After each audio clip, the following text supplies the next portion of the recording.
2635페이지 펴시면 되겠습니다. 3번 통치의 준비.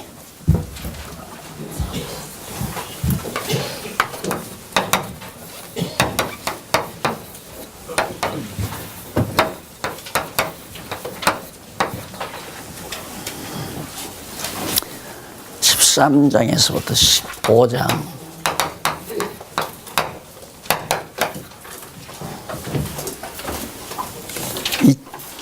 2635페이지.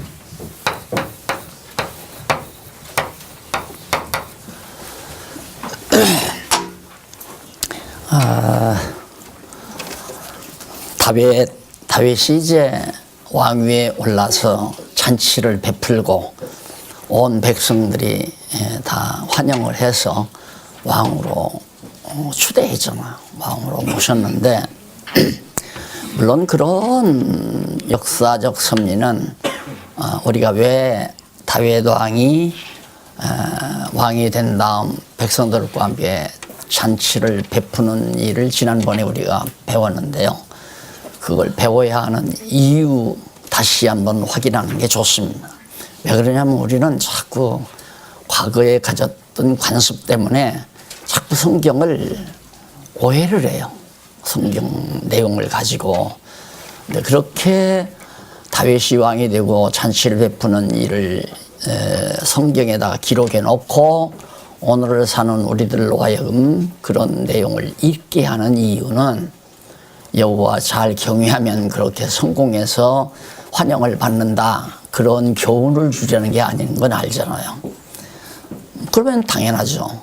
여호와께서 이미 야곱을 통해서 유다에게 내게서는 왕의 홀이 떠나지 아니하고 지리자의 지팡이가 네 발 사이에서 실로가 오시기까지 떠나지 않는다 하고 언약하신 그 언약의 말씀, 그러니까 창세기 후반부에서 마지막 부분에서 언약하신 그 말씀이 이루어진다는 사실을 역사적으로 지금 확인시키는 거거든요. 그럼 무엇 때문에 그 확인시키는가? 여호와 하나님 살아계시다 이 말이죠. 여호와 살아계셔서 언약하시고 언약대로 역사를 이끌어 가신다. 그걸 확인케 하려는 거란 말입니다. 그런데 그렇게 왕위에 떡 올려놓으니까 다윗이 이제는 나라를 통치할 준비를 해야 되잖아요. 그 준비 과정이 13장에서부터 15장까지 역대기 상이죠. 13장에서 15장까지 나오는데 그 가운데서 제일 먼저 본 13장 1절로 8절까지는 다윗이 하나님의 교회를 길앗 여아림에서 옮겨오려고 하는 그런 대목이 바로 1절로 8절에 기록되어 있습니다. 길앗 여아림이라고 하는 것은 예루살렘에서, 다윗은 예루살렘에서 약 한 서북쪽으로 지금 여기서 아마 광주, 경기도 광주, 요 넘은 광주 아니에요? 14km면 아마 그 정도 될 거예요. 이게 가까운 곳에 지금 언약궤가 광야에서 40년 동안 백성들과 함께 앞장서서 왔고요. 그 언약궤 안에는 이제 만나와 십계명판, 아론의 쌍 지팡이, 이 세 가지 것이 그 언약궤 안에 들어있는데 그 언약궤가 바로 지금 한 14km 정도 되는 서북 쪽에 위치하고 길앗 여아림에 위치하고 있으니까 다윗은 가까이 옮겨오고 싶었던 거예요. 그 옮겨오려는 이유가 뭐냐면 오늘 우리들이 조금 전에 말씀드린 대로 여호와 하나님 살아계셔서 이스라엘 민족의 역사를 주관해 가신다. 그 우리가 깨달았듯이 물론 다윗도 마찬가지죠. 언약궤가 얼마나 소중하냐. 언약궤를 갖다가 가까이 안치해 놓고 어려운 나라 국정이 생길 때마다 그 언약궤 앞에 가서 여호와께 어떻게 하면 좋습니까? 라고 묻기도 하고 여호와께 감사도 드리고 그러기 위해서 언약궤를 이제 옮겨오려고 했단 말입니다. 그래서 언약궤를 이제 옮겨오려고 마음이 급하죠. 예, 당연히 이제 옮겨올 때는 함부로 하면 안 되죠. 과거 광야에서 이렇게 언약궤를 옮길 때마다 언약궤가 이제 제일 앞에 가거든요.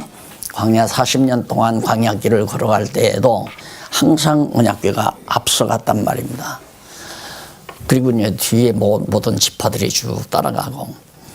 그러니까 불기둥이 저녁에 불기둥이 나타나면 그냥 불기둥이 움직이면 빨리 레위 지파들은 언약궤를 다 들쳐매고 장막 다 걷어서 이제 짐을 싸가지고 불기둥 따라서 가야 되고, 낮에도 구름이 만약에 구름 기둥이 움직이게 되면 이따가도 얼른 레위 자손들이 먼저 이제 성막도 걷고 그다음 언약궤도 메고 그렇게 해서 이제 구름 기둥이 인도하는 대로 가야만 했다 이 말입니다. 그런데 다윗이 그만 그런 것들을 다 잊어버리고 언약궤만 이제 자기 곁으로 가까이 예루살렘 가까이 옮겨오려고 길리앗 여아림으로 가서 이제 밀고 오려고 했단 말입니다. 그래서 이제 소에다가 수레를 채워가지고 가가지고는 9절로 14절 보면 다윗이 우사우 슈구메우의 궤를 오벳 에돔이라는 곳에 그냥 가져오지 못하고 중간에다 머물러 두었다는 내용이 나옵니다. 그 일이 왜 그렇게 됐느냐면 이제 소에다가 달구지를 채워가지고 가서 거기다 실어가지고 이제 오려고 했던 거예요. 그게 가가지고는 그 오벳에돔 길리앗 여아림에서 언약궤를 갖다가 이제 소의 달구지에다가 실었을 거 아니에요. 그리고는 이제 소가 새끼를 낳는데 새끼 난 소, 암소에게다 채워가지고 소에다 그냥 채워가지고 끌고 오는데 이게 흔들리니까 언약궤가 넘어지려고 하니까 우사라는 사람이 언약궤를 붙들었어요. 안 넘어지게 이렇게. 당연한 거 아니에요.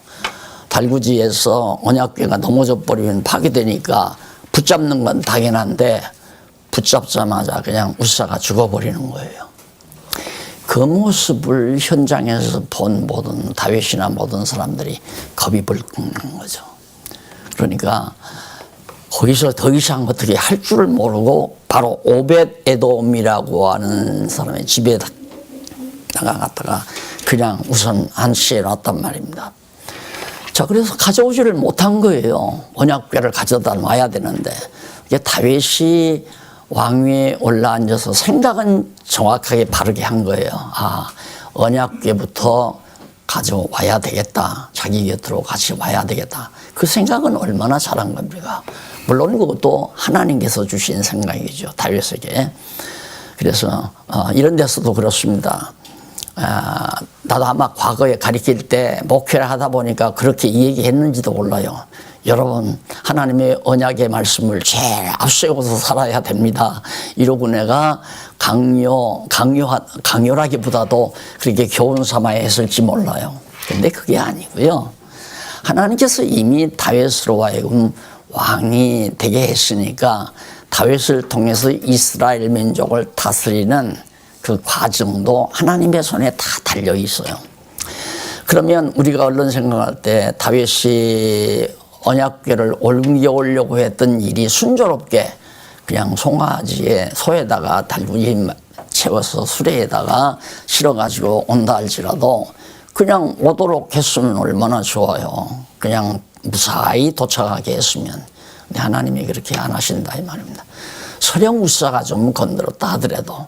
그런데 하나님은 그렇게 다윗에게 그 당시에 그런 지혜를 주지 않아서 급한 나머지 그냥 성경에서 레위 자손들을 통하여 언약궤를 메워와야 되는데도 그러지 못하고 그냥 옮겨오는 데만 관심을 갖도록 하나님이 해가지고 첫 번째 실패를 하게 만들어요.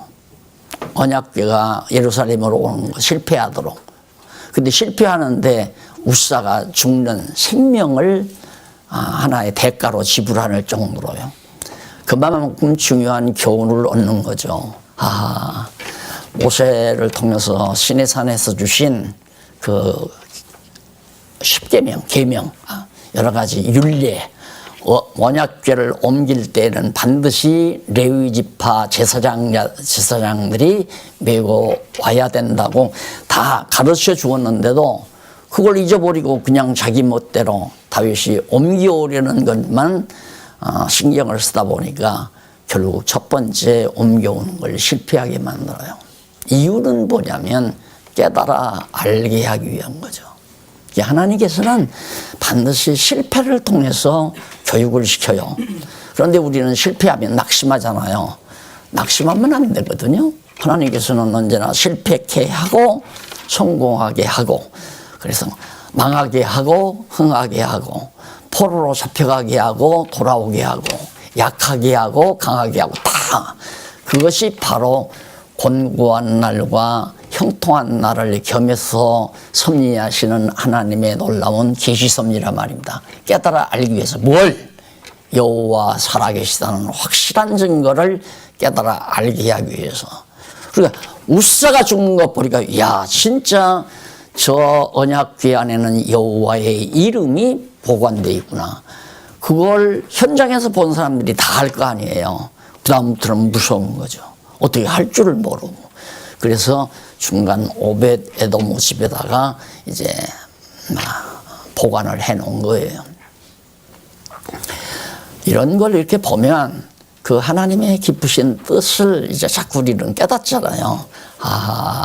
에덴 동산에서도 하나님께서 아담이 선악을 알게 하는 과일을 따먹고 쫓겨난 것도 벌 주기 위한다기보다도 형벌의 목적이 아니라 깨달아 알게 하기 위한 하나의 계시가 목적이다.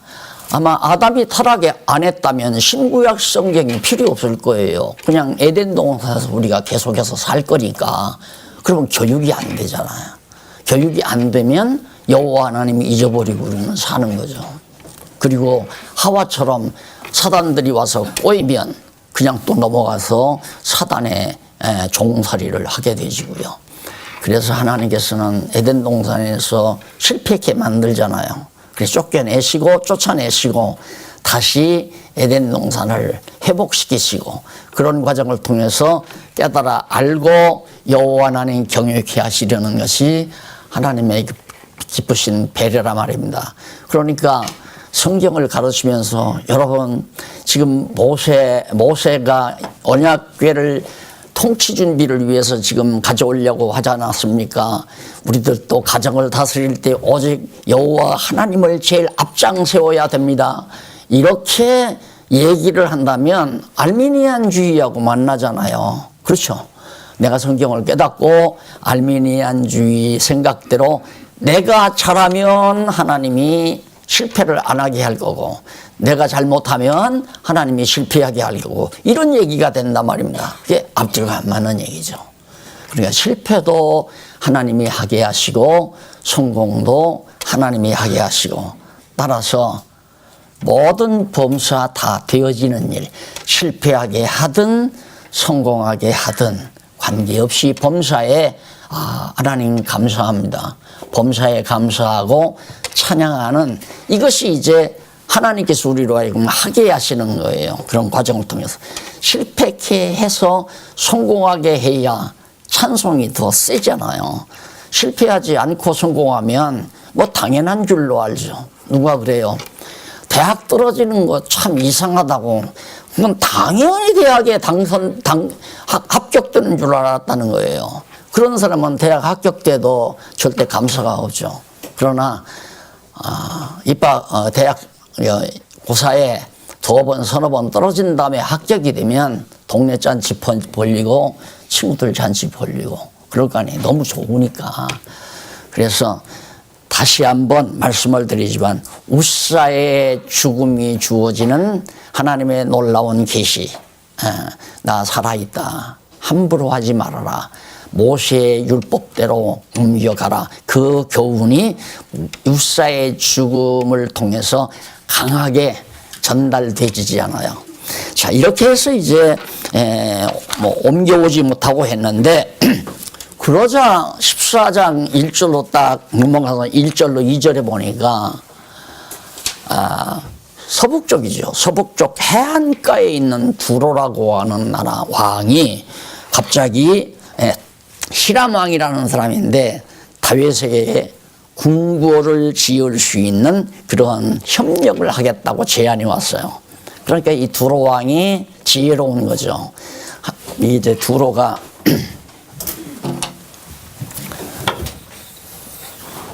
여기쯤 있잖아요. 여기죠. 예루살렘이 여기고. 이게 두로가 이건데 여기는 이제 레바논 산이 있잖아요. 레바논 산.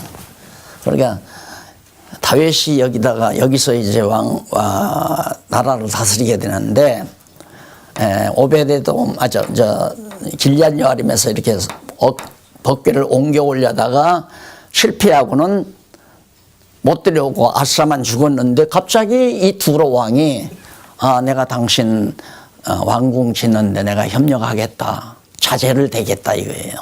그럼 왕궁을 지으려면 돌도 필요하고 뿐만 아니라 백향목, 여기서 이제 이 레바논 산의 하얀 눈산에서 수백 년 동안 자라난 이런 아람들이 백향목 나무들이 여기밖에는 없단 말입니다. 근데 이 나무를 꺾어서 다 보내주겠다는 그런 제안을 두로 왕 히람이라는 왕이 하게 되죠. 또 형통한 일이 오잖아요. 그러니까 모르는 거예요. 전혀. 다윗에게 있어서 그런 일이 있으리라고는 상상을 안 했잖아요. 그러나 하나님께서는 이미 다윗을 이스라엘 통치자로 세우기로 다 작정해 놓으셨고 예정 가운데 언약까지 다 하셨기 때문에 다윗으로 하여금 왕이 되고 왕노릇을 하게끔 만드시는 분이 하나님이시라 이 말이에요. 여호와 하나님이시라. 그럼 우리들이 자칫 잘못하면 이렇게 교훈할 수도 있잖아요. 보십시오. 다윗은 왕위에 오르자마자 여호와 이름이 보관된 언약궤를 옮겨오려고 했던 그런 이쁘고 착한 생각을 했기 때문에 하나님께서는 그에게 축복해서 두로 왕으로 하여금 왕궁을 지을 수 있는 협력을 하겠다는 제안이 오도록 하나님께서 역사하셨습니다. 그럼 이제 알미니안주의 이론이 되는 거죠.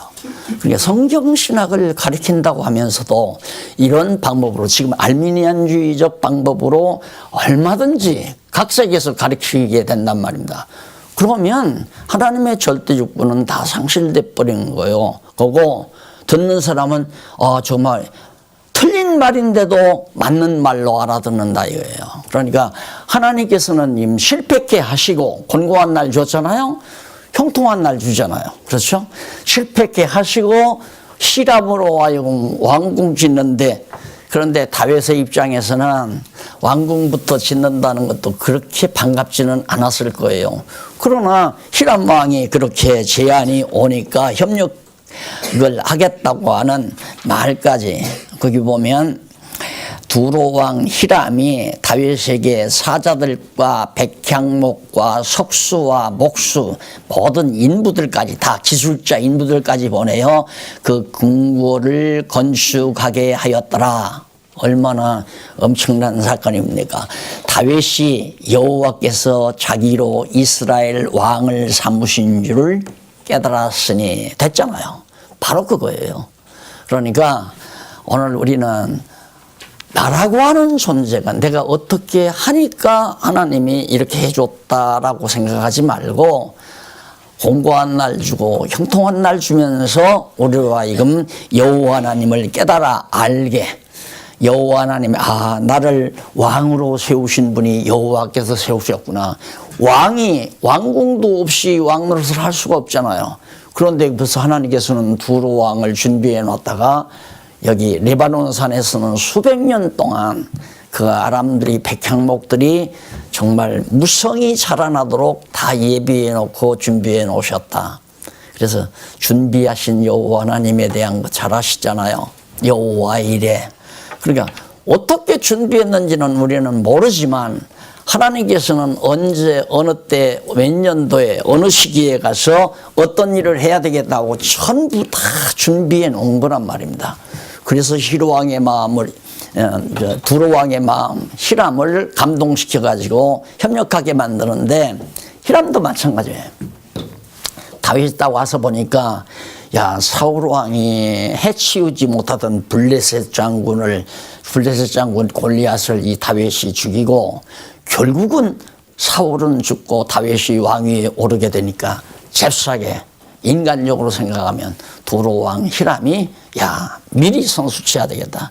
그래서 결국에는 친교 관계를 서로 국교 관계를 맺게 되는 거죠. 자기들이 이제 모든 건축자재와 인부와 기술자를 다 돼서 그러면서 그렇게 깨달았으니 왜냐하면 이는 그 백성이 이스라엘을 위하여 나라를 진흥하게 하셨음이니라. 그 백성이 이스라엘을 위하여 그 백성이란 말은 두로 왕 히람이 다스리는 백성들 거기 기술자들 인부들이 자재까지 다 가지고 와서 솔로몬 왕의 왕궁을 다윗 왕 왕궁을 지어줬다 이 말이에요. 그리고 나서 14장 3절로 7절에 보니까 다윗이 예루살렘에서 취한 아내가 낳은 아들들 명단이 그렇게 딱 나와요. 자, 이게 앞뒤가 안 맞잖아요.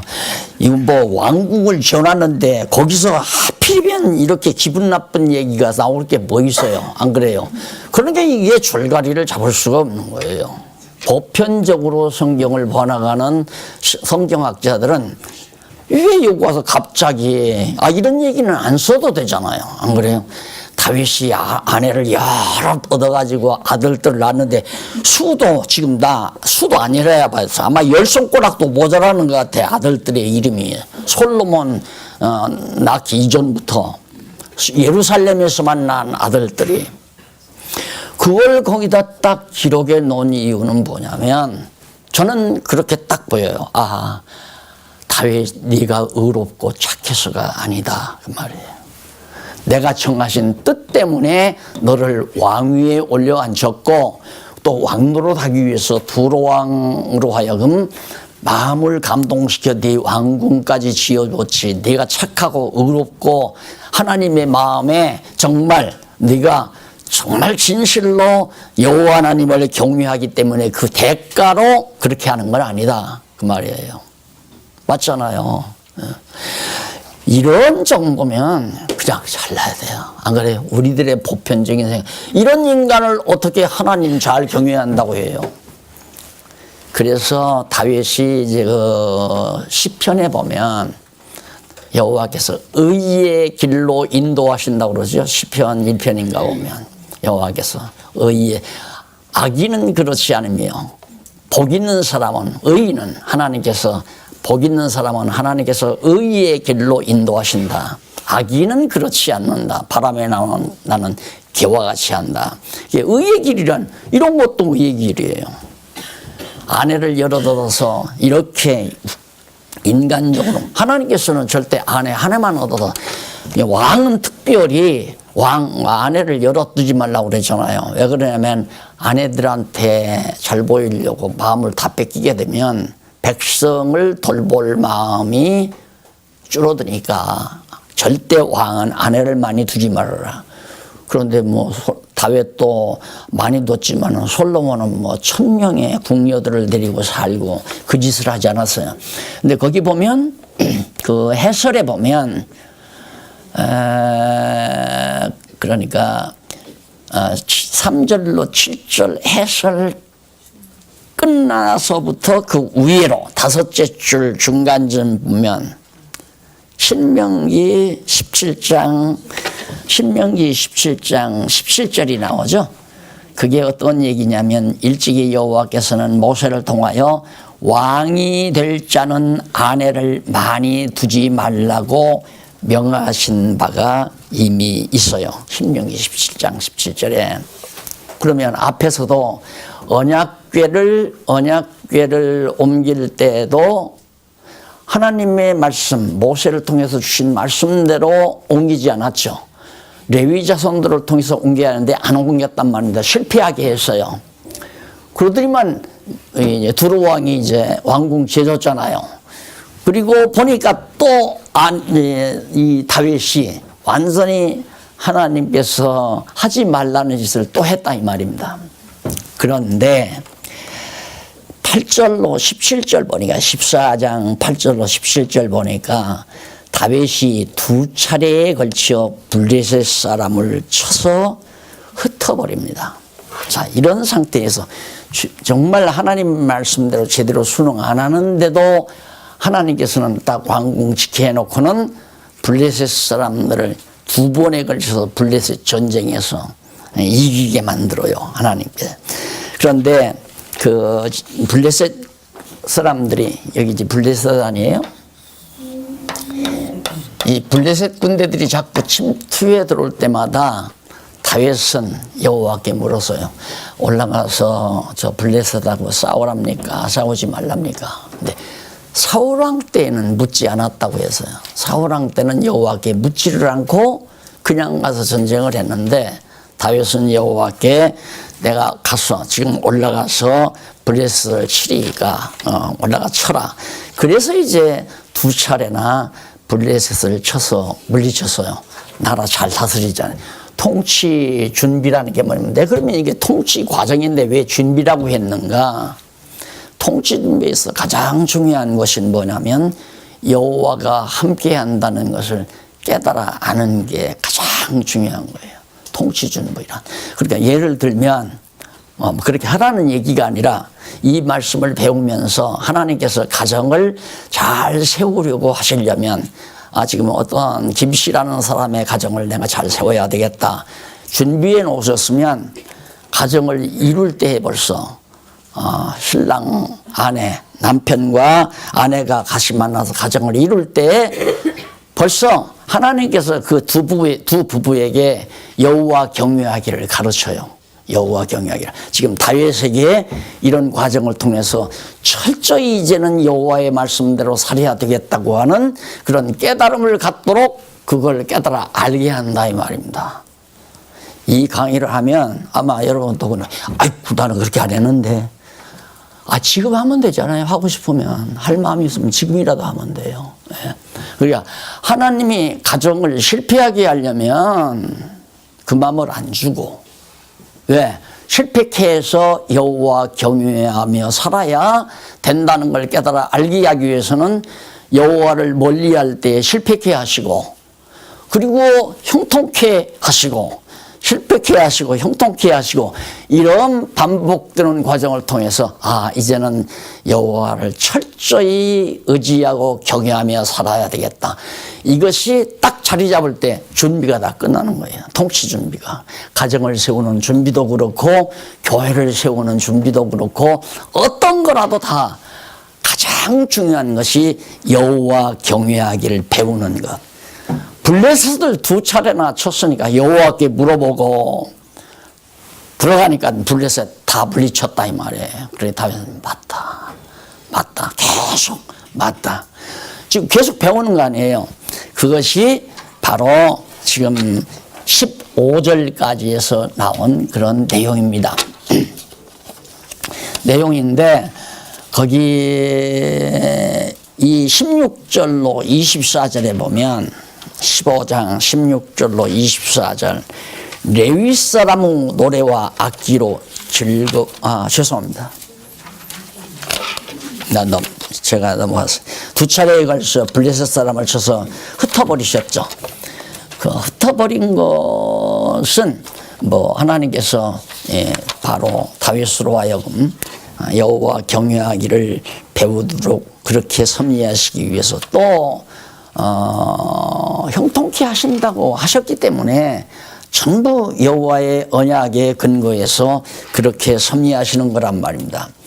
그리고 나서 이제 15장 이제 깨달았죠. 다윗이 이제는 깨닫고 딱 하는 얘기가 15장 1절로 15절 보면 다윗이 레위 사람으로 하나님의 궤를 다시 옮겨오려고 합니다. 전에 내가 잘못했구나. 길앗 여아림에서 언약궤를 옮겨오려고 할 때 여호와의 말씀을 어기고 그냥 신하들 데리고 가서 달구지에다가 실어 오려고 했던 것이 얼마나 내가 잘못된 얘기인가. 그래서 모세를 통해서 주신 율법의 말씀을 기억하고 레위 자손들을 끌어모아서요, 제사장들을. 그렇게 해서 레위 사람들로 하여금 노래도 부르고 나팔도 불고 그리고 언약궤도 다 이렇게 메고 그렇게 해서 옮겨오려고 준비하는 것이 15장 1절로 15절에 나옵니다. 자, 그러면 여기서 방향이 잡히죠. 아, 이번에는 성공하겠구나. 그러니까 성경은 그렇게 줄기가 솔솔솔솔 흐르는 대로, 그 흐르는 대로 성경을 해석하면 아주 해석하기가 좋아요. 그런데 흐르는 대로 그걸 줄기를 못 잡으면 하다가 이거 왜 이럴까? 왜 이럴까? 그러면 내가 언젠가 말씀드렸지만 어느 교단에서, 장로교단은 아닙니다. 어느 교단에서 장로가 첩을 얻었대요. 첩을 두고 살았는데 이제 당회를 열어가지고 장로님 그래서 됩니까? 근신하십시오.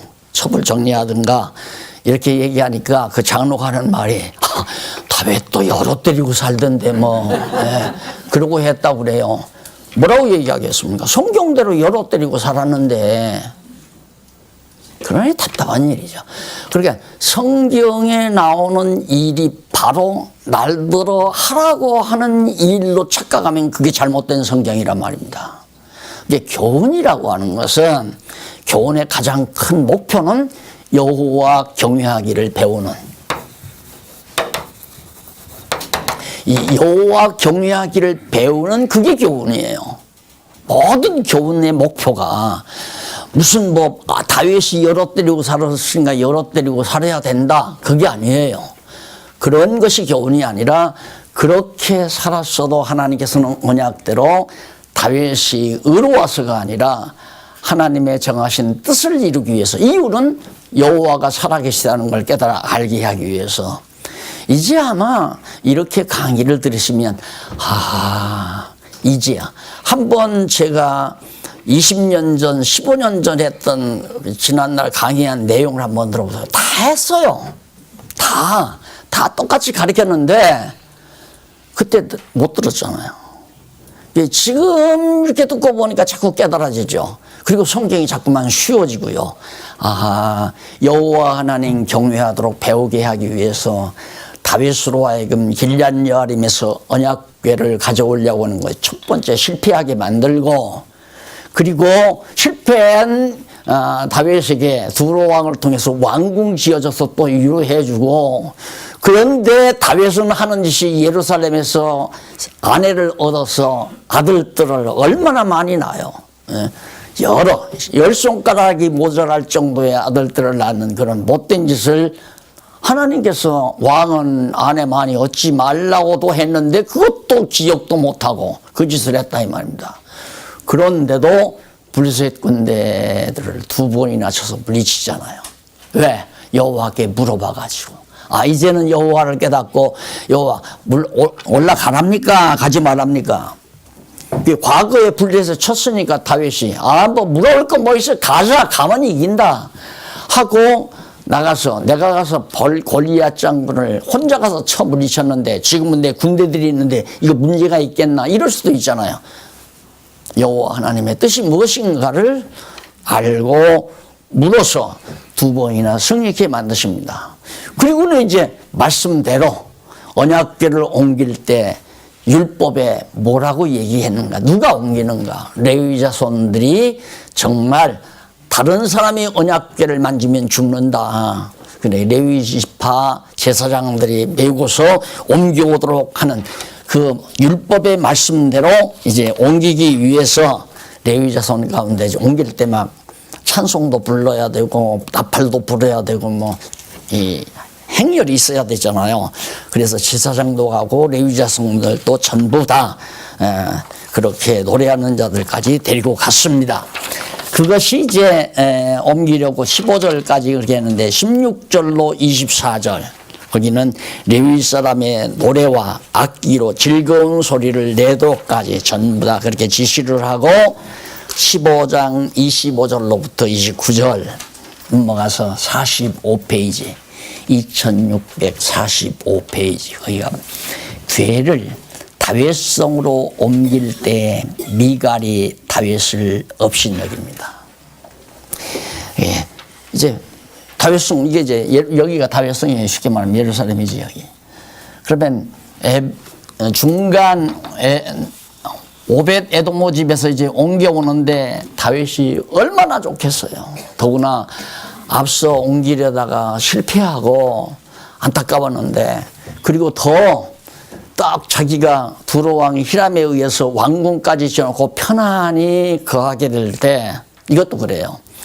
하나님이 정말 다윗을 왕위로 이미 정해놓으셨기 때문에 다윗 안 망하게 하려고, 보통 같으면 됐다 이제는 이놈 겁먹고 완전히 미리 기는구나, 그래 날 당할 놈이 누구냐 하고 충분히 거들먹댈 수 있는 상황이거든요, 다윗이.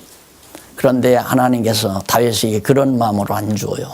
그런 마음을 안 주고, 나는 이렇게 백향목집에서 황금으로 번쩍번쩍 빛나는 백향목과 황금으로 왕궁을 짓고 앉아 있는데, 여호와의 이름을 두신 언약궤가 지금 오벳 에도무 집에 가서 정말 겹방살이 하는 거죠. 쉽게 말하면 집도 없이 그냥 장막 안에서, 그냥 광야에서 만들었던 그 장막 안에서, 그러니 잠자리가 편안했겠어요? 그런 마음을 누가 주느냐면 하나님께서, 여호와 하나님이 주시는 거란 말입니다. 그러니까 걱정하면 안 된다니까. 하나님이 나를 나되게 하기 위해서 망하게도 하고 흥하게도 하고 잘되게도 하고 못되게도 하는 거니까, 같이 잘못하면 내가 성경을 배우는 건 하나님의 뜻을 잘 알아서 나로 하여금 잘 살아가지고 환난 없이 재난 없이 살 수 있기 위해서 성경을 공부하면 착각이에요. 그것도. 그거 착각이라 이 말입니다. 그리고 또 그게 능사가 아니고, 하나님이 정하신 뜻대로 나로 하여금 결국은 여호와 하나님 경외하고 마지막은 할렐루야라고 하는, 이 할렐루야라고 하는 찬양을 부를 수 있게 해서 천국으로 데려가는 거 아니에요. 찬양 공부가, 이 노래 찬송을 부를 수 있어야 천국 가서 이제 할렐루야 찬양을 할 거니까, 여호와를 찬양하는 찬양이. 그러니까 이 노래를 부르기 위해서 지금 하나님께서는 이렇게 망하게 했다, 흥하게 했다가, 실패하게 했다가, 성공하게 했다가, 이렇게 섭리해 가시는 거니까, 내가 성경 공부 잘해서 어떻게 하면 나에게는 실패가 없고 또 나에게는 절대 망하는 일이 없다, 이렇게 생각하면 그것도 착각이라 이 말이에요. 그러니까 무슨, 우리에게 소득이란 뭐냐면, 성경을 이렇게 정확하게 배우고 나면 망해도 낙심이 안 되도록 하나님이 우리를 붙들어 주고요. 왜? 택한 백성이니까. 우리는 택한 백성이 있으나 천국 가서 여호와 하나님 할렐루야 찬양 부르기로 이미 확정된 자 아니에요. 확정된 자이기 때문에 결국 하나님은 나로 하여금 아주 마지막 좋은 선한 목표를 이루어 주신다 이 말입니다. 그것이 모든 일이 합력해서 선을 이룬다는 말의 깊은 뜻입니다. 자, 이것이 우리에게 믿어지는 게 중요해요. 그게 믿어져 버리면 하나님이 그 믿음을 주어서 걱정하지 않게 하고, 염려하지 않게 하고, 타막하지 않게 하고, 욕심부리지 않게 하고, 남 미워하고 시기하지 않게 하고, 남으로부터 억울함 당했다고 해서 원수 갚으려 하지 아니하고, 하나님이 그렇게 마음을 이끌어 간다 이 말입니다. 그렇게 마음을 주어서. 그러니까 내가 그렇게 해야 된다고 생각하는 것 자체도 잘못된 생각이라 이 말이에요. 나는 하나님이 붙들어 주지 않으면 바로 마귀가 붙들어요. 그러니까 이게 이제 내가 이렇게 그림을 그려주는 건 오죽 답답하면 이렇게 그림을 연구해서 그려놨겠어요, 이거. 오죽 답답하면. 그러니까 하나님께서 붙들어주면 내가 이만큼 올라갈 수도 있지만, 안 붙들어주면 이거 다 패하고 완전히 마귀적 노릇한다 이 말이에요. 하나님이 안 붙들어주면 마귀의 종노릇하고, 하나님이 붙들어주면 마귀의 종에서 벗어나는 거고. 그러니까 전적으로 하나님의 능력에 달려있는 것이지. 내가 여기서 성령의 소욕대로 살면 육체의 소욕을 거스려서 마귀에게서 벗어납니다. 그러니 우리는 성령의 소욕대로 살아야 됩니다. 그렇게 아마 과거 거에 들어보면 더러더러 그런 얘기가 나올 거예요. 그런데도 아무도 나한테 반론을 안 했거든요. 아, 내가 성령의 소욕을 쫓아 살아야 되겠구나. 여기서 주어가 나 아니에요. 내가 성령의 소욕을 쫓아 살아야 되겠다. 그 자체가 자기 의지를 다짐하는 그 자체가. 자, 이렇게 성경을 정확하고 칼날처럼 면도날처럼 정리하고 나야 남 간섭을 안 해요. 남의 간섭을. 잘하든 잘못하든. 왜? 잘하고 잘못하는 것이 내가 이렇게 하는 것은 암암리에 모르게 내가 그 사람의 지배자가 되려고 하는 거거든요. 저 사람을 내 생각대로 조종하려고. 그래서 거듭거듭 말씀드리지만 성경만 가르쳐라. 자, 성경만 가르치는 거다. 내가 이래라 저래라 가르치는 게 아니라 성경만 잘 가르쳐주면 자기 자신을 내세우지 않아요. 자기 자신이 또 심판주의 자리에 앉지를 않아요. 예를 들면 내 자녀들이 성경 공부를 안 한다 하십시다. 너 왜 성경 공부를 안 해? 성경 공부 왜 안 해? 그러면 부모가 잘하는 거잖아요.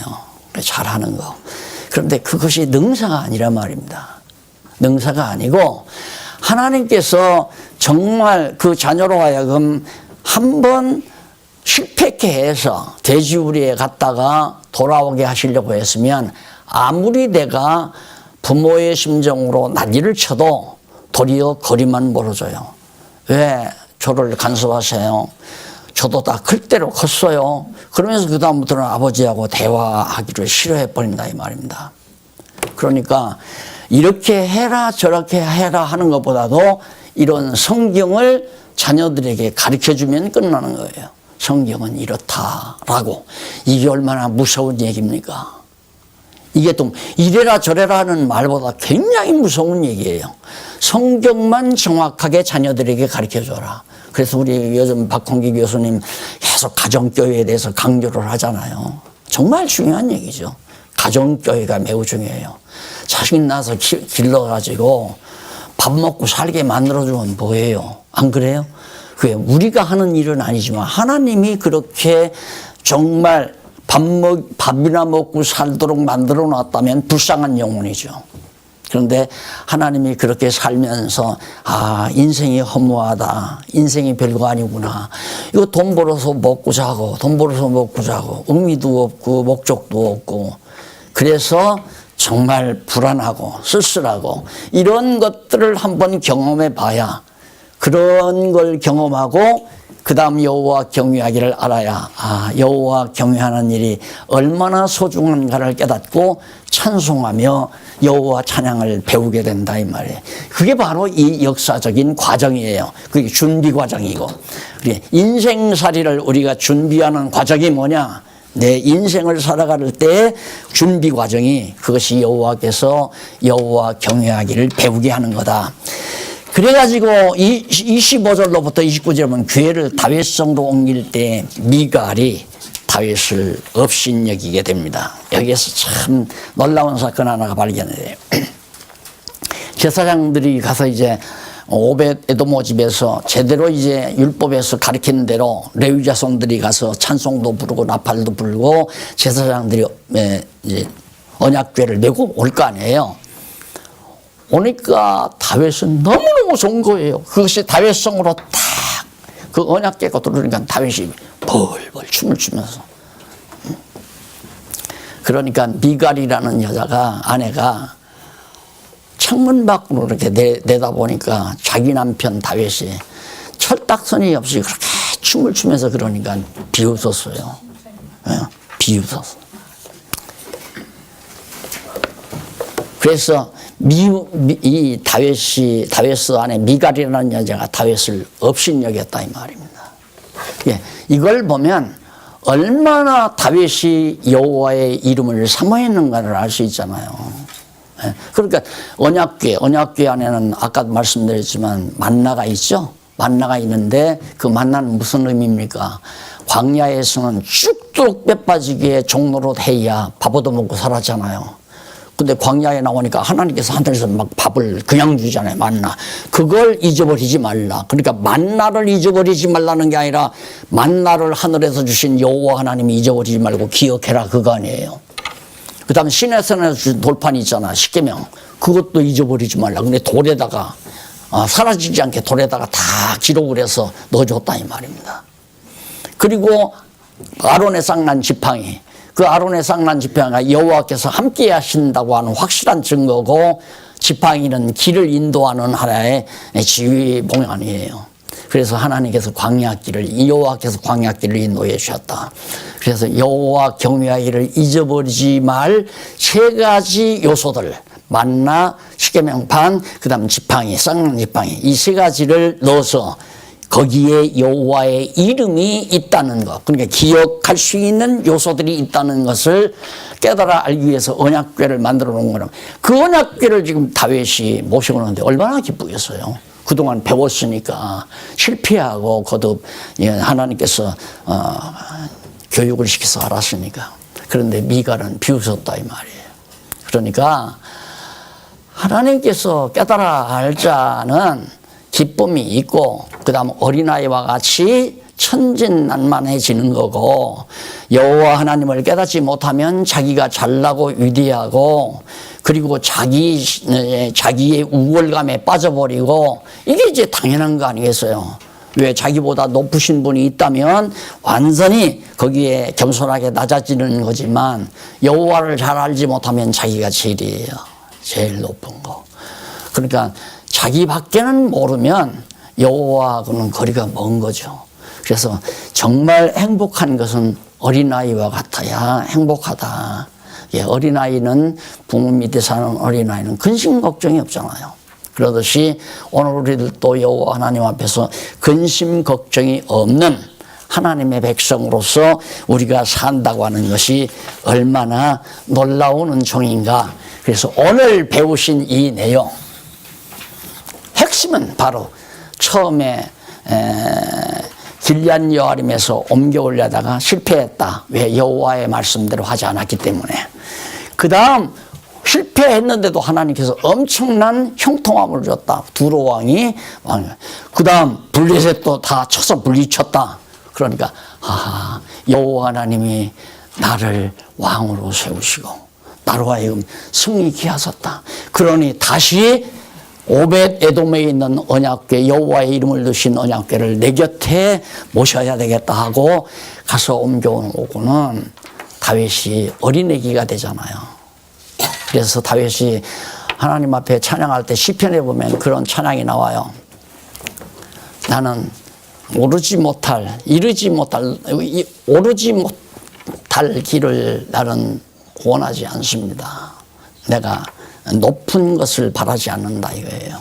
그러면서 어린아이가 엄마 품에서 젖을 뗀 것처럼 어린아이가 이제 젖을 먹을 때 배고프면 엄마 젖을 먹잖아요. 그러면 엄마가 젖을 물려서 젖을 먹이고 나면 배가 볼록 올라오게 되면 언제 젖꼭지에서 입을 뗐는지 모르게 스르르 뜨면서 편안히 잠들어 있잖아요. 그때처럼 아기가 편안한 것처럼 내 마음이 그렇게 평온하니이다. 부럽지 않아요? 정말 부럽지 않아요? 이것이 하나님 나라 백성의 올 모습이에요. 이 세상에 아무리 요동치고 정말 불확실하다 할지라도 걱정 근심할 이유가 없잖아요. 여호와를 바르게 알면 염려할 필요도 없고 분노할 필요도 없고. 이렇게 가르쳐도요, 목사님들 공부하는 목사님들 들어만나면 막 그놈 막 죽일 놈이라고 그건 뭐 부정하고 저는 뭐 무슨 뭐 잘못한 일이 없는가 요즘 뭐 이 사람 잡아다 놓고 저 사람 잡아다 놓는다고 난리를 쳐요. 아유 목사님 아유 왜 그래? 뭘 그렇게 화를 내고 그러세요? 다 그 사람이 그러는 게 아니에요. 여호와 하나님이 그래요. 그래. 아유, 맞아요. 우리 순간순간 잊어버리고 살거든요. 하나님이 잊어버리게 해서 방황하게 하는 거죠. 그러니까 정말 지혜자로 산다는 것은 하나님이 붙들어줘야 지혜자로 살지, 지혜자로 사는 것도 내 마음대로 안 되는 겁니다. 그냥 여호와여, 죽이시면 죽고 살면 삽니다. 범사가 당신의 뜻 안에 있습니다. 그래서 이루어지는 것마다 범사에 감사하고 항상 기뻐하고 쉬지 않고 하나님의 선하신 뜻을 구하면서 사는 진정한 삶이 하나님 백성들의 삶이라는 것을 다시 한번 확인할 수 있는 좋은 시간이 됐다고 생각합니다. 다음 시간에는 당연히 나올 게 나오잖아요. 찬송과 감사. 지금 제가 결론 맺으면서 이어드린 거예요. 범사에 감사하라. 그리고 항상 기뻐하라. 쉬지 말고 기도하라. 그거가 바로 연결돼요. 찬송과 다음 시간 빠지면 안 되겠네요. 그러죠? 근데 하나님께서 마음을 주면 빠질 수밖에 없는 거죠. 기도하십시다. 하나님 아버지, 우리는 너무 하나님 앞에 어른으로 살 때가 많습니다. 잘난 척하고 살 때도 많고요. 그리고 내 판단이 옳다고 생각하는 어리석음도 있습니다. 오늘 또 하나님의 귀한 말씀 배웠습니다. 다윗처럼 순진하게 춤추며 살게 해 주시옵소서. 예수님 이름으로 기도드립니다. 아멘.